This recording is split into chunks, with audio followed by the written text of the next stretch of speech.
ચાલુ વર્ષે ચોમાસાની ધમાકેદાર અને સાનુકૂળ ઇનિંગના પગલે કોટન કિંગ તરીકે જગવિખ્યાત ભરૂચ જિલ્લાના કૃષિ જગતમાં ભારે હરખની હેલી જોવા મળી રહી છે.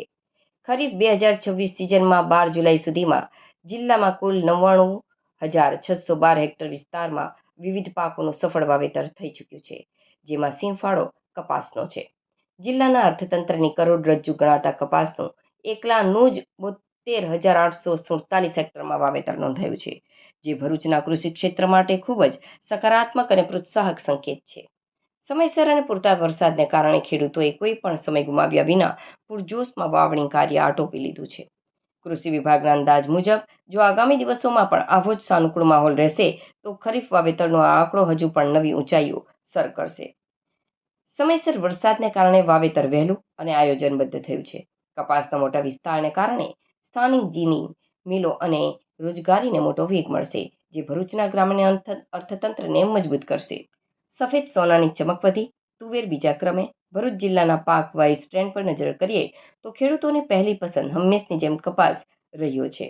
કપાસ બાદ બીજા ક્રમે તુવેરનું 17,783 હેક્ટરમાં નોંધપાત્ર વાવેતર થયું છે, જ્યારે ચોમાસાની સિઝન આધારિત શાકભાજીનું 3,426 હેક્ટર અને ડાંગરનું 1,247 હેક્ટર વિસ્તારમાં વાવેતર પૂર્ણ થયું છે. નિષ્ણાંતોના મતે આ વર્ષે મળેલો પ્રારંભિક ભેજ પાકની ગુણવત્તા અને ઉત્પાદન બંનેમાં મોટો ઉછાળો લાવશે. સમગ્ર જિલ્લામાં તાલુકાવાર આંકડા જોતા જંબુસર તાલુકો 30,949 હેક્ટરના કુલ વાવેતર સાથે સમગ્ર જિલ્લામાં મોખરે રહ્યો છે. કપાસના ખાસ વાવેતરમાં પણ જંબુસરે 27,847 હેક્ટર સાથે મેદાન માર્યું છે. ખેડૂતો હવે સારા ઉત્પાદનની સાથે નિંદામણ અને ખાતરના વ્યવસ્થાપન જેવા ખેતી કાર્યોમાં વ્યસ્ત બન્યા છે.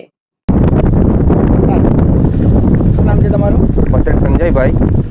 આ વર્ષે સારો વરસાદ વરસ્યો છે, ખેતીલાયક વરસાદ થયો છે ને હમણાં હાલમાં વરસાદે 2 દિવસથી વરસાદ બંધ રહ્યો છે ને અમે અમારી વાવણી છે કપાસની એ કરવા આવ્યા છે ને ભવિષ્યમાં સારો વરસાદ વરસે એવી અમને આશા છે ને અમને સારું વળતર ને સારું પાક ઉત્પન્ન થાય એ અમને આશા છે.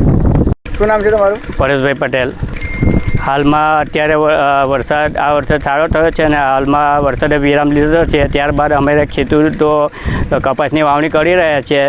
તે હવે અત્યાર પછી બી સારો વરસાદ થાય ને અમે ખેડૂતોને સારો એવો પાકમાં ફાયદો થાય ને અમને આ વર્ષે પાકમાં ખરું જોવા મળે એવી અમને આશા છે.